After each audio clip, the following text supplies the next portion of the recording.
por ahí en alguna oportunidad dada, yo creo que por lo menos una vez como para...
acompañaron en esta actividad y hoy van a ser las protagonistas, Liliana Pérez, Graciela Salvático y Elsa, nuestra bebé Sacalle. Y bueno, no están presentes, pero sí estuvieron trabajando Dora García Castel y Celia Lama. Y bueno, no pudieron estar hoy, pero están presentes en el mundo. Y ahora sí,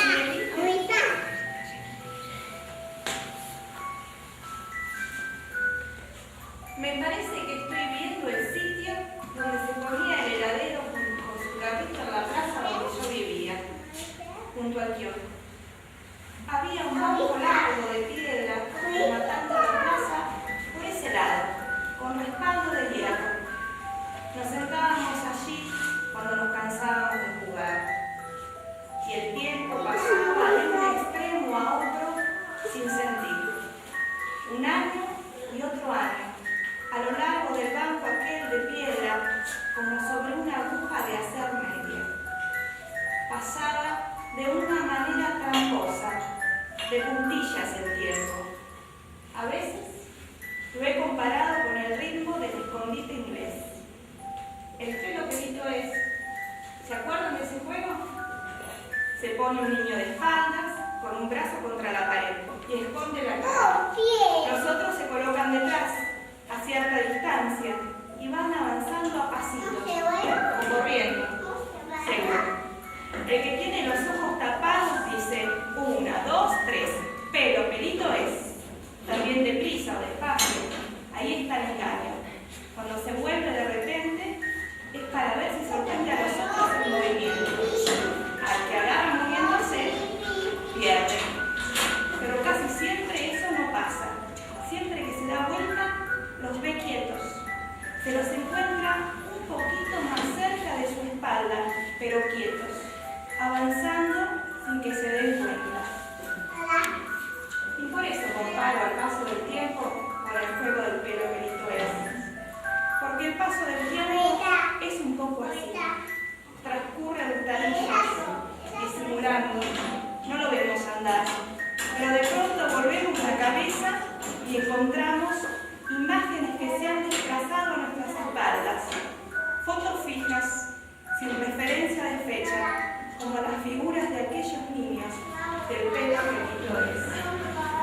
¿Jugamos de nuevo al pelo pelito es? Vamos. Extiende tu mano. Vuelve a ese país de tu infancia.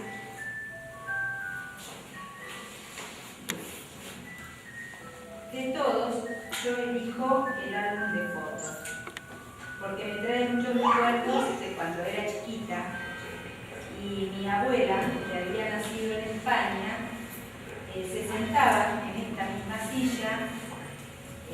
La recuerdo con el vestido negro, largo, el delantal de cocina o el delantal para tejer con sus ovillos de lana. Y se sentaba con el álbum, por lo general afuera, tenemos unas palmeras grandes en casa, en el campo, y ella estaba ahí, y mi hermana y yo, agachadas o sentadas, sorprendidas a ella, escuchándola. Lo que hacía era contarnos la historia de cuando ella era chica, de mostrarnos la foto, de presentarnos a las personas, a los abuelos, a los bisabuelos, a los tíos, a contarnos su familia, o era para ella revivir todos esos momentos que habían quedado del otro lado del mar y que no había podido volver a ver. O a veces más. Para mí, el más abajo es la lapicera.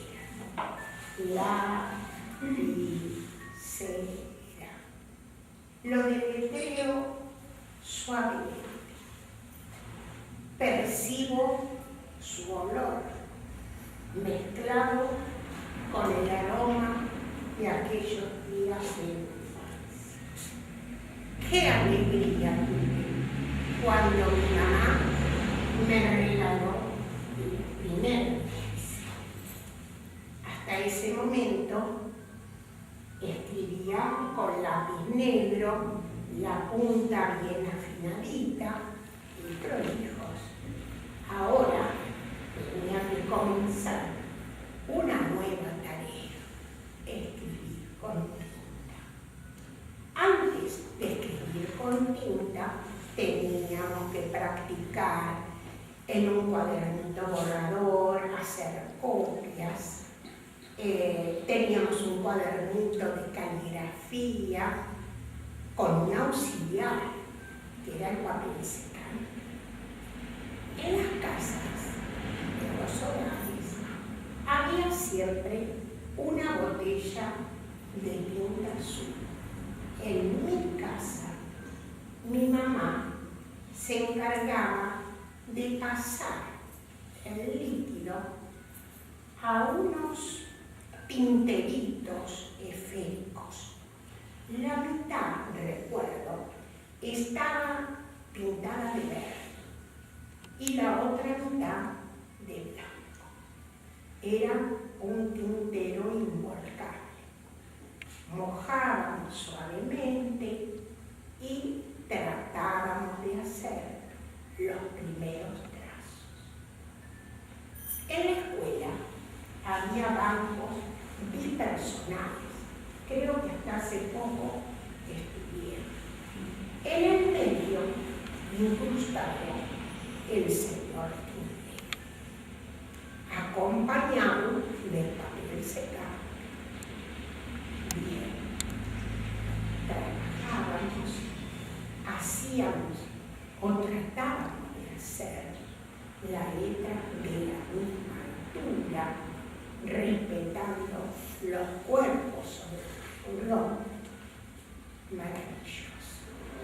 En la escuela, los días lunes en la primera hora, la señorita portera se encargaba de llenar los tinteros para nuestra tarea.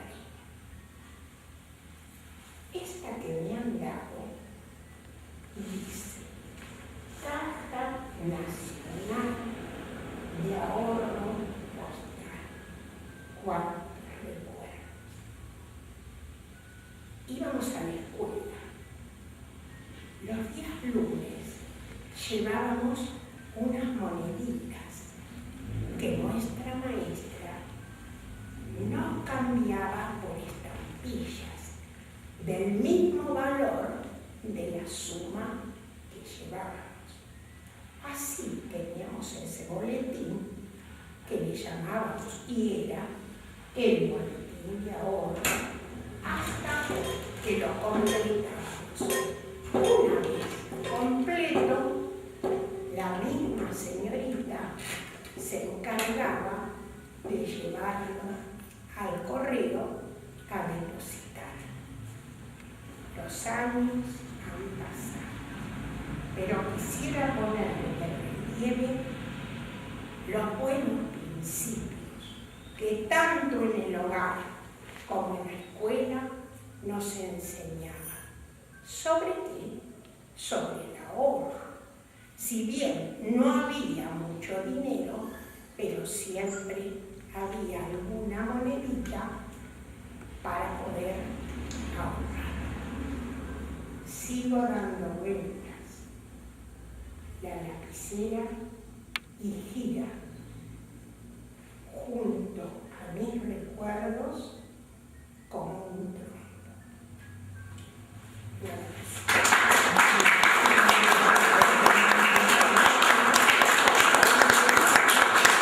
Esto es objetos perdidos.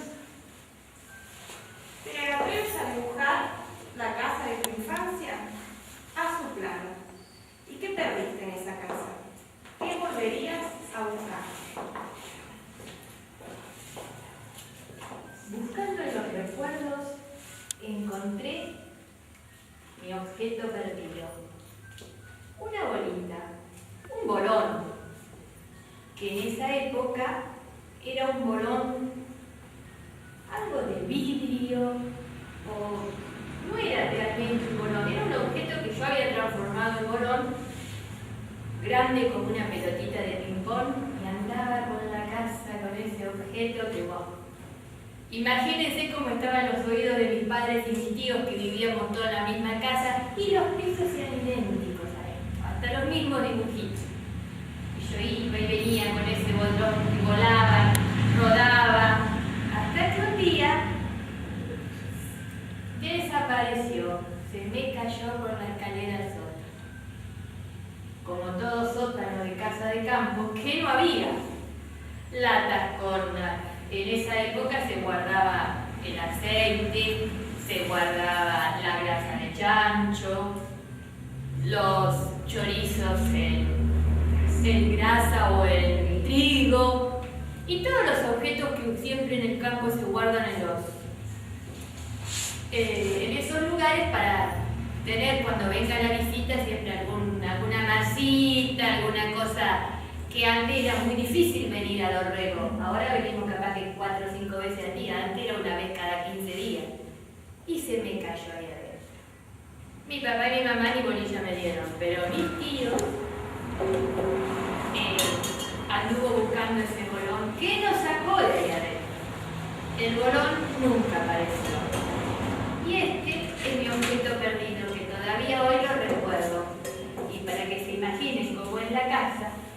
está el planito. Este es el plano de la casa en el campo donde yo me crié. Y andaba por todo hasta que un día aquí se me cayó el bolón.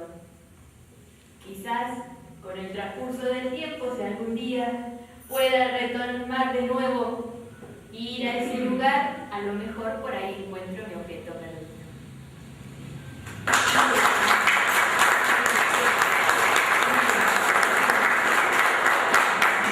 Cualquier papel para evitar el paso del aire. Los pisos a 20 centímetros de la tierra. Eran construcciones preparadas para las inclemencias del tiempo, con tablas gastadas, quién sabe cuántas veces cambiadas, con varias ranuras y huecos. En una oportunidad me daban las monedas para un mandado. Cayó una de mi mano y rodó. Por asegurarme el resto, no pude agarrarla y fue a parar bajo el piso junto a otras cosas. Pero Pelito es Laura. Se levanta para que no se apague el fuego. Ese gesto olvidado, casi perdido, que sin embargo vuelve a nosotros. Cortázar dice, pienso en los gestos olvidados, en los múltiples ademanes y palabras de los abuelos, y que poco a poco se fueron perdiendo, no heredados, caídos uno tras otro del árbol del tiempo. Pero de pronto, cuando enciendo una vela, camino con ella, veo mi mano levantarse, ahuecarla, protegerla del viento para que no se apague. Como otros gestos, el gesto de levantarse la pollera, de llevar la mano a la espada, que hacían los caballeros entonces, las palabras de la infancia también perdidas. Todos estos gestos, que acaso solo en la poesía, en los sueños o en los juegos, como este de tomar una vela y caminar por un pasillo oscuro. Tal vez solo ahí recuperamos aquello que fuimos y a través de lo cual llegamos a hacer esto, que bueno, que vayas a ver si somos. Enciende una vela, vuelve a esa infancia donde la oscuridad era mayor. Bueno, yo les voy a contar a mi manera cuando percibí el tiempo. Resulta que habíamos ido al cine, toda la familia, a ver la película Una luz en la ventana. Bárbaro, todo iba muy bien, hasta que de repente, en la ventanita, apoyada sobre ella, apareció un descomunal monstruo. ¡Qué terror! Si puedo se lo voy a describir. Era grandote, una cabezota, un ojo en medio de la frente y una bocaza enorme. ¡Ay, chicos! Fue todo ver eso para que a mí me produjera una tremenda emoción. Me palpitaba el corazón, sentía frío y calor al mismo tiempo. Así estuve. Después me tomó una congoja y la congoja explotó en un llanto incontenible. Mi mamá, sentada al lado mío, me tomaba la mano, me acariciaba, trataba de calmar, pero yo tenía un miedo terrible. Ese miedo lo asocié con la oscuridad. De ahí que nunca pude dormir en aquellos años que después con la luz apagada. ¿Cómo me lo figuraba yo al miedo envuelto en una manta toda deshilachada, con malos olores, acunado por gritos desaforidos, en medio de la oscuridad, mucha oscuridad.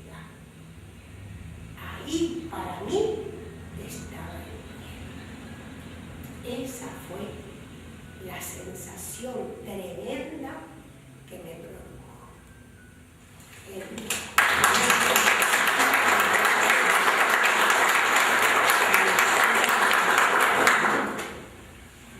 Una, dos y tres, uno, dos y tres, pelo, pelito, nos vamos a la cocina, ¿no? ¿Digo bien? Bueno, los primeros años de mi infancia los pasé junto al fuego de la cocina de mi madre y de mi abuela. Y allí vi cómo esas sabias mujeres se convertían en sacerdotisas, en alquimistas, y con el aire, el fuego, la tierra, el agua, con los 4 elementos del universo, creaban todos los alimentos que iban a transformarnos. Y de esa manera transformaban también el mundo. Por eso, bueno, siempre recuerdo que en esos primeros años, que ahí en el fuego, junto al fuego de esa cocina, recibí los primeros aprendizajes de lo que era la vida. Eso lo dice Laura Escudero, que es una escritora, y ahora sí escuchamos en primera persona. La cocina. Ay, cuántos recuerdos la cocina. Bueno, yo ya les dije que me crié en el campo, así que la cocina de mi casa era una cocina amplia, todo alrededor azulejos blancos, en el medio una mesa de 5 patas, así que imagínense los kilómetros de mesa, 2 bancos a los costados y en la cabecera la silla, que había sido del abuelo José, heredada por mi tío Luis, que era el mayor de los hermanos salváticos que vivía en ese lugar. La dichosa cocina, la de cocinar, era una cocina eléctrica, blanca, inmaculada, porque era de loza, y arriba brillaba. Todos los días se tomaban el trabajo de pasarle una piedra o si no, la misma ceniza para lograr el brillo.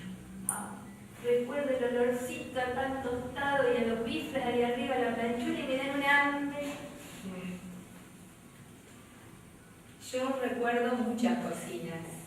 La de mi casa, que eran 2 casas, porque era la de mis abuelos y la casa nuestra, pero en particular, y viendo todos estos recipientes y eligiendo este, que es el del anís, tengo el recuerdo de una cocina muy especial. Porque todos los domingos, disculpen, todos los domingos, religiosamente en mi casa, después de dormir la siesta, de limpiar la cocina hacia el invierno, nos teníamos que cambiar, nos teníamos que preparar para ir a visitar a los abuelos. De punta en blanco la visita. Sí, para después quedar hechas un desastre, pero bueno, íbamos todas muy bien a la casa de mis abuelos, los otros abuelos, los abuelos maternos. No solamente era visitar a los abuelos, porque era juntarnos todas las tías con sus hijos, o sea, mis primos, y juntarnos a hacer juegos, peleas, travesuras. ¿Y por qué me acuerdo de la cocina y del olor a anís? Era una casa muy humilde, con una cocina también de leña, un patio hermoso con una quinta mejor que trabajaban mis abuelos. Y en el momento que había que calmar a las fieras con comida, que las fieras eran nosotras que peleábamos al abuelo y lo hacíamos renegar, mi abuela, callada, silenciosa, tranquila, ella era italiana, de la nada, sin nada, prácticamente sin nada, ustedes dirán sin nada imposible, pero prácticamente sin nada, nos hacía exquisiteces con lo que había en la cocina: leche, unos huevos, un poco de harina y el anís. Hacía una masa, creo que llevaba levadura, no he logrado conseguir todavía la receta que me dé el gusto exacto. Hacía una masa que estiraba, le ponía dulce de membrillo, que por supuesto lo hacía ella con los membrillos que sacaba de la quinta, y a veces era una empanada gigante, y otras veces a un rollo, se cocinaba al horno de leña muy rápido, después le ponía unas claras batidas con azúcar, un glacé, y arriba tenía unas grajeas, unos confites de anís que no se pueden conseguir, que eran especiales. El sabor ahora es demasiado químico, supongo, porque no lo podemos conseguir. Se imagina, tardaba poco en hacerlo porque era árido, pero nosotros no tardábamos nada, no quedaba absolutamente nada. Y ese es el recuerdo más lindo que tengo de las cocinas, aparte, bueno, que eran en mi casa. Las clásicas grajeas de anís. Las grajeas de anís. Inolvidables, porque yo también recuerdo en mi casa hacer las tortitas y arriba le ponían las grajeas de anís que se traían de Bahía, me acuerdo yo. Cada vez que iban, una vez cada tanto, traían unos frascos grandes, no sé si venían en frascos, pero yo lo recuerdo en frascos grandes, guardadas, escondidas para que ninguna mano fuera y las tomara. Era como una reliquia las grajeitas esas que el sabor y el perfume hoy en día no se nos va, no, lo mantenemos todavía. Ahora no parece que sea igual. Bueno.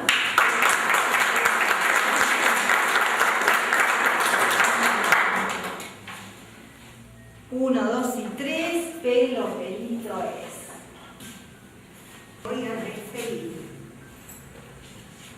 a mis primeros años, ya que estuve chiquita en el colegio Nuestra Señora de Luján de Tres Arroyos, que está situado en Belgrano 164.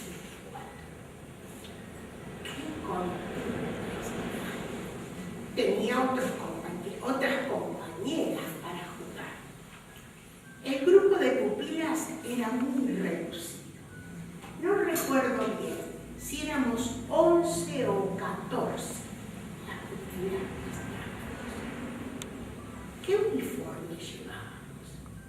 Llevábamos una pollera azul tableada, un blusón con canesú y 3 tallas, cuellito mar, y sobre ese cuellito, un cuellito blanco, fino, bandillado,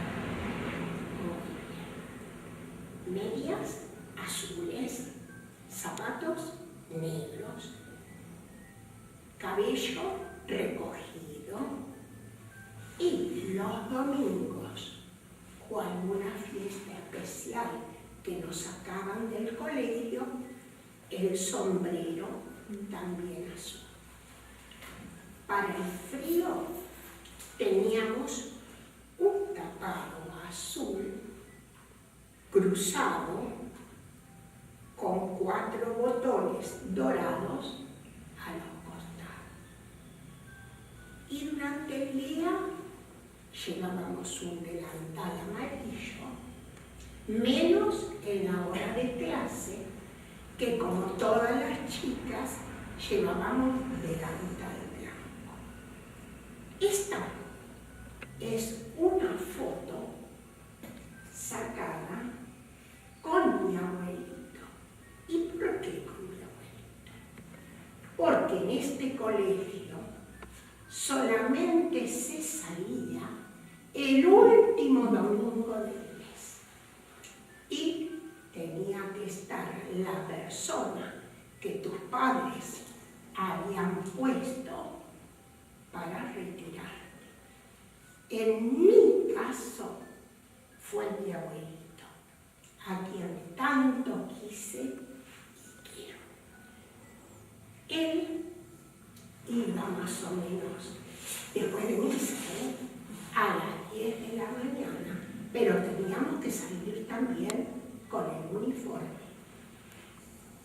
Me retiraba, me llevaba a su casa. Después de almorzar, salía a alquilar un coche Mateo y me llevaba a recorrer los barrios de Tres Arroyos. A las 4 de la tarde debía llevarme de regreso, pero antes pasábamos por la confitería, me compraba una bandejita de masa de confitería y después entrábamos en un bar grande, creo que se llamaba López, y ahí él me hacía tomar la merienda. Yo un té con leche y él un cafecito. Hasta ahí todo bárbaro. El abuelo abonaba y salía. Después de abonar, dejó el vuelto en el platito donde estaba la factura. Y yo esperé que él caminara adelante y en un descuido llegamos a la punta del salón, ya saliendo, y mi abuelito me dijo: ¿qué tenés en la mano? ¡Ah! Las moneditas. No eran para usted. Vaya y póngalas donde están. La rutina era maravillosa. ¡Ah, qué vergüenza! Atravesar otra vez y volver sin la moneda. Pero olvidé decirles que cuando estaba pequeña tenía el cabello largo y yo no me sabía ni podía peinarme. Entonces, después que nos levantábamos, que nos aseábamos y hacíamos la cama, eso sí, ahí no se podía tapar, la teníamos que hacer. Entonces, la hermana celadora me llamaba, me hacía arrodillar y me desporraba el cabello, me peinaba con una raya en medio y luego me hacía las trenzas tan bien hechas que me duraba. Estos son algunos de mis recuerdos.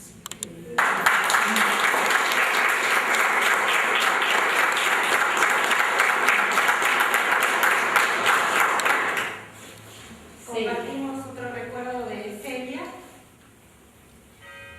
No puedo separar a 1, 2 y 3, pelito es. ¿Qué estabas haciendo el 20 de julio de 1969?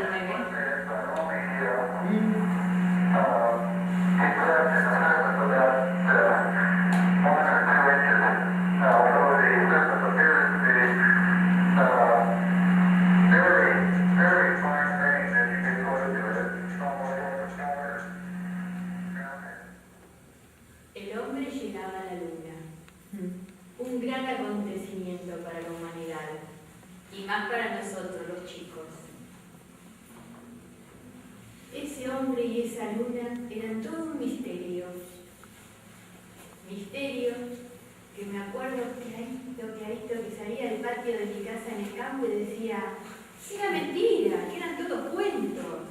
Porque yo la miraba y no me veía el hombre en la luna. ¿Cómo va a ser que iba a estar el hombre en la luna y yo no lo podía ver? Y no había forma de que entendiera que la luna era muy grande y era difícil ver el hombre en la luna. Hasta que después de unos días se vino a Dorrego, se compró una revista que estaba la llegada del hombre en la luna. Pero no me convencieron mucho, ¿eh? Yo dije que sí, pero yo seguía mirando la luna en el cielo y no seguía encontrando los hombres en la luna. En el caso mío, no sé si fue tan importante la llegada del hombre a la luna, sino que estaba en séptimo grado y como gran acontecimiento, aparte de la llegada, era que llevaban un televisor al colegio. Yo iba a la escuela 19, teníamos la galería, y como si fuera hoy, me acuerdo, el televisor y todos nosotros sentados para ver la llegada del hombre a la luna. Supongo que fue en directo. creo que sí, pero a nosotros nos impactó. Primero porque nosotros en el campo no teníamos luz eléctrica, no teníamos televisor, y era estar todos juntos, sin clase, que antes no acontecía muy seguido, y estar viendo eso que nos decían que estaba aconteciendo tan lejos. Pero fue lo más importante, tener el televisor en la escuela, estar todos reunidos viendo ese espectáculo como una película. No sé si lo creí, no sé si lo creo. Bueno,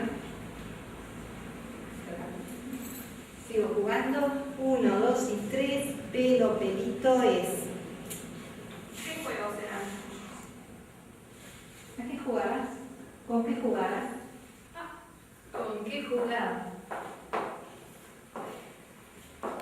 Acá están parte de mis juguetes.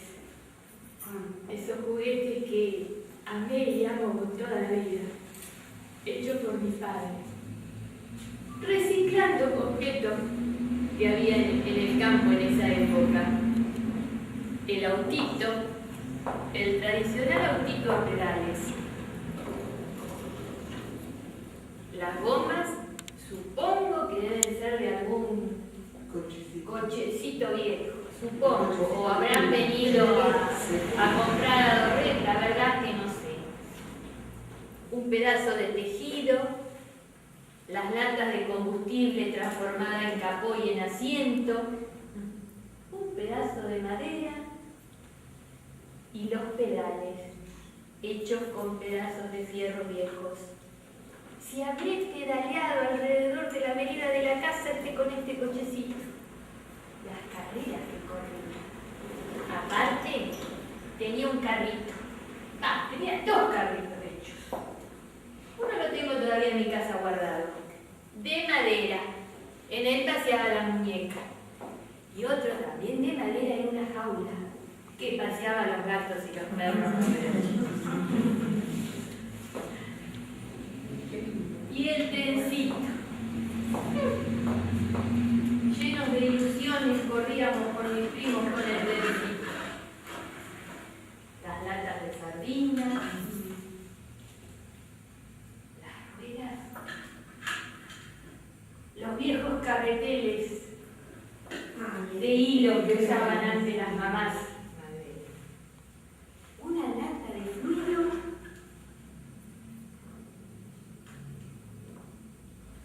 De aparte del rosque de los focos, un pedazo de caño con roscas y rueditas de algún juguete viejo y el clásico carretel de hilo, mi viejo trencito. Ay, era tan lindo y me acuerdo el rincón que tenía en el medio del patio, donde tenía mi casita, hecha por supuesto con maderas, con cajones viejos. La mesita tenía un mantel, un pedazo de tela robado al azar en la cocina. Y lo que más disfrutaba eran los días que de la hora de la siesta, podía ir a robar algún huevo de gallinero y transformarlo en masas de barro, que después hacía comer a todas las muñecas que estaban en hilera sentadas en un banco. El florerito en el medio, por supuesto. Algún frasquito con alguna flor que había robado en algún cantero, que en los días de invierno se congelaba y era escarcha pura. Y mi viejo trencito, que todavía conserva su hilo, su viejo hilo, con el cual recorrí 1000 historias y sigo recorriendo.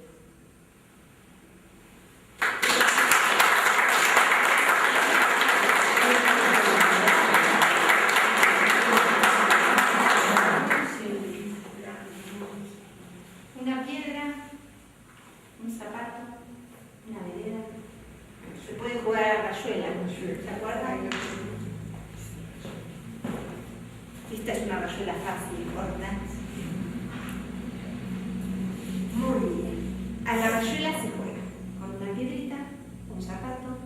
¿Y qué hay que ir empujando la piedrita? Ingredientes: una vereda, una piedra, un zapato y un bello dibujo, preferentemente hecho con tiza de colores. O algún ladrillo viejo. O algún ladrillo viejo. Bueno, tenemos que ir llevando la piedrita, remontando la piedrita para llegar desde la tierra que está acá abajo hasta el cielo que está allá arriba. Pero es bastante difícil, porque hay que tirar la piedra y a veces, ¿ven? Toca raya, o se sale afuera. Claro, se pasa el agua. Claro que con el tiempo una va aprendiendo y va logrando habilidad. Y entonces empieza a remontar, a acercarse, a ir desde la tierra hacia el cielo. Pero lo que sucede casi siempre es que justo entonces, y de golpe, sin que nadie nos avise, se termina la infancia. Y entonces caemos en las novelas, en la angustia del divino cohete, en otro cielo, en la especulación de otro cielo al que queremos llegar. Pero como se nos terminó la infancia, nos olvidamos que para llegar al cielo lo que hace falta es un zapato, una piedrita y un bello dibujo, preferentemente de colores. Julia Cortázar.